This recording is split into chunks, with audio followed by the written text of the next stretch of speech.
Hi everyone, what's up? Today I want to talk about a really important topic that I feel like affects so many of my viewers, and that's how to decide if you want to get a sectional sofa versus just a regular sofa, okay?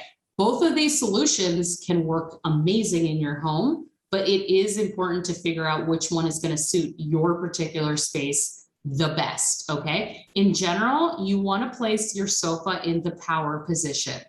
You want to be sitting somewhere in a room where you have a clear view of the entire room and the main traffic that comes into the room is not coming behind you, okay? That's number one.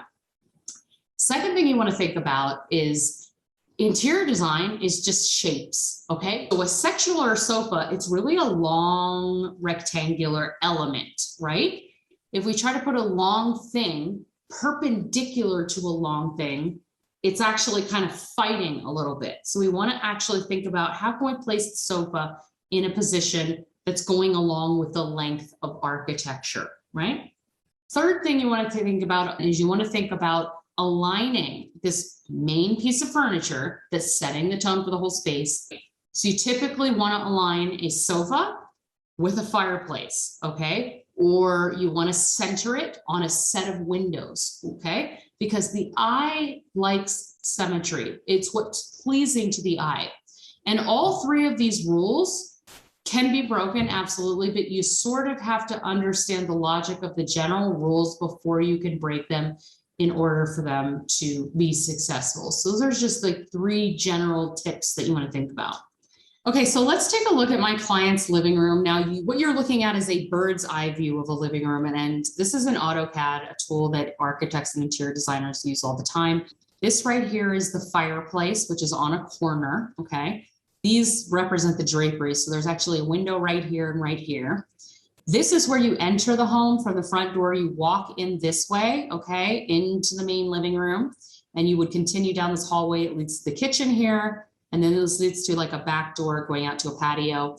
This is where the stairs are. So right at about this line, it becomes drywall. It's a solid wall here. There's like a huge vent, for the air conditioning and the heating to come out a couple inches up from the baseboard. So that's what we're looking at, okay? So they just moved into this home and she's like, I want a sectional. We want a sectional. We want to be comfortable, all that logic.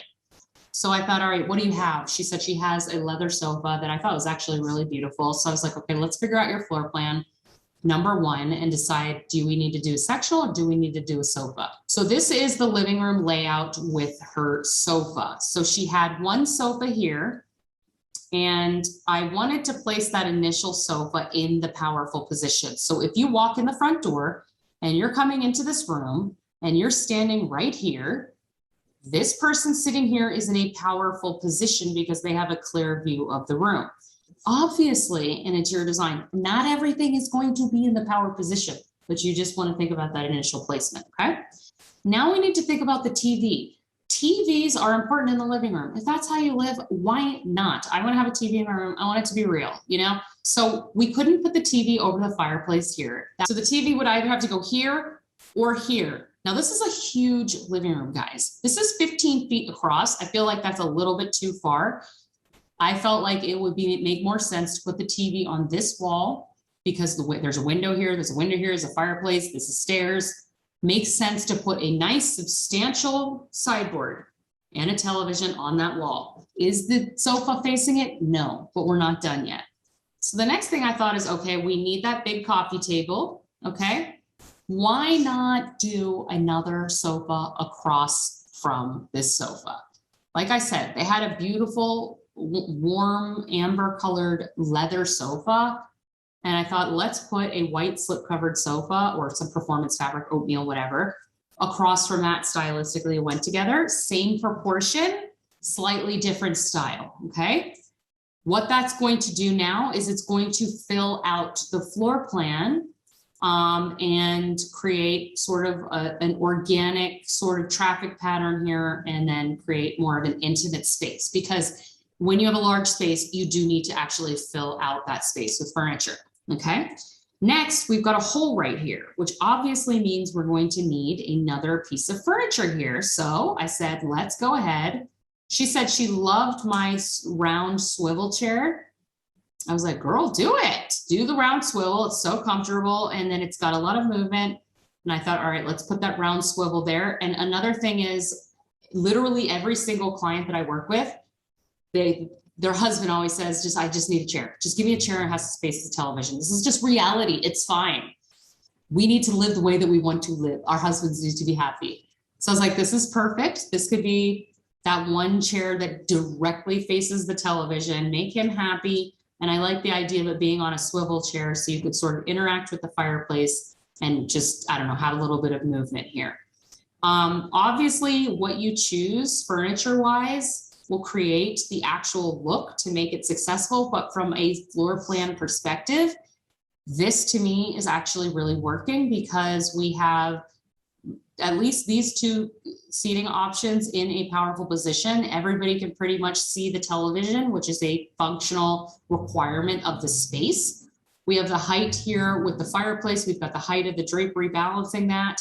I felt this wall is such a long wall here with the TV. We could possibly do plug-in sconces on either side or actually just mount sconces. And then just to fill in this hole, we could do a giant plant. And then you're going to need a huge rug in the center. And I said, why not do sisal? We're kind of doing like a Hawaiian theme. She's from Hawaii. So we're thinking like the amber colored leather, the white slip covered sofa, aqua blues and greens, light wash wood. And then I found this really cool sideboard from West Elm that I've actually always loved. And she was really receptive to it. And I was like, oh my God, the finish of this is like molten lava, you know, from Hawaii. Like, oh, let's go with this like ashy earthen vibe that brings in the Hawaii vibe. I thought that was really clever. And then here on this wall, since she has a huge vent that's like letting in the air, that's ugly. Like I was like, okay, let's just get a really simple console. It's not waterfall, but it's just simple. It's open on the bottom.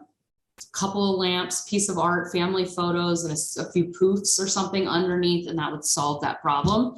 And I think this floor plan really works amazing. And she would be already utilizing one piece of furniture that she already had. And let's try to put this sectional in the same position that we had that sofa and see how that works out. Obviously, you can see it's a much bigger piece of furniture. Okay. If we place the sectional on this wall, we are in the power position, but immediately that L is actually cutting off access to the fireplace. So we don't like that. We have an L here, and what it's going to do then is it's actually going to block off access to the television. And if you're sitting here with your feet on this, you sort of want to be faced this way. We could put the TV here, but again, that's 15 feet away. That might just be a little bit too far. And then if we do that, we're going to have to do an entire wall of like built-in bookshelves or something huge. It's going to cost a lot of money. That's a pretty long wall. So we don't like the sectional there. So let's look at if the sectional sofa's in the kind of like not in the power position. So it could be here, okay, facing this window. Your back is to everything, which is not great. We could put a sofa table here, but then it would fight with the sofa table there. But then it's facing a window.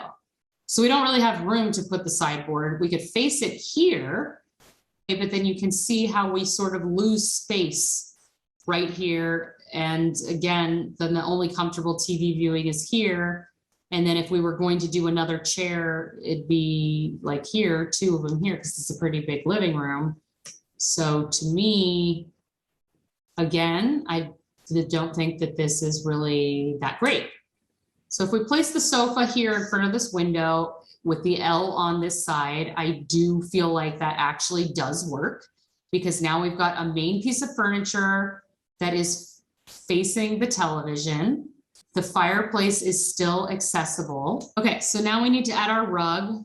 And then I've also added a round coffee table, because that's usually what goes with the sectional sofa. I've added these two chairs, and I've added this fun chair. If you don't have this chair here, it's going to look like it's missing something, okay? So you kind of need something here that's a little bit different, that's kind of fun. It'll add some extra seating. It's not going to face the television. It could be, you know, just like a wild card, something to give a little bit of a vibe. And then just like we did in the other layout, we want to add the plant in the corner to compensate just that emptiness there. You kind of need that height. and those layers. So we'll put a plant there. You could easily put a little floor lamp here. You've got lighting on these two sconces. We could add a chandelier above, which she planned on doing. 2 lamps over there. You can even add a little bit of a pharmacy lamp or some little art floor lamp here. We kind of want to keep this open. You would still have access to the fireplace. Nothing is really focused on that fireplace, but it still functions, I think, pretty well in terms of the layout. If we went with this layout, she virtually would have to buy everything new. And mind you, they just moved, so they didn't have a lot of furniture. The only thing they're really bringing with them is that existing beautiful leather sofa, which could be used in an upstairs room. But with this floor plan, they would have to get all of these pieces new.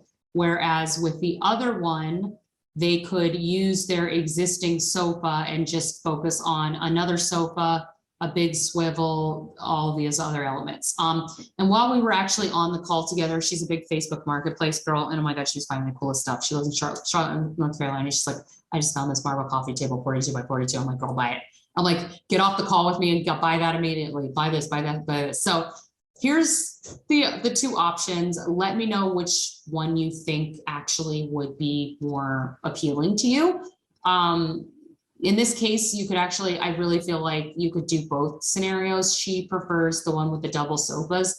And I think I do too. I just feel like if you wanted to switch this room up and change things around, I feel like you have a little bit more freedom to do that. Like for instance, you could actually move. Oh, guys, I just came up with a new floor plan that's actually my bet, maybe better.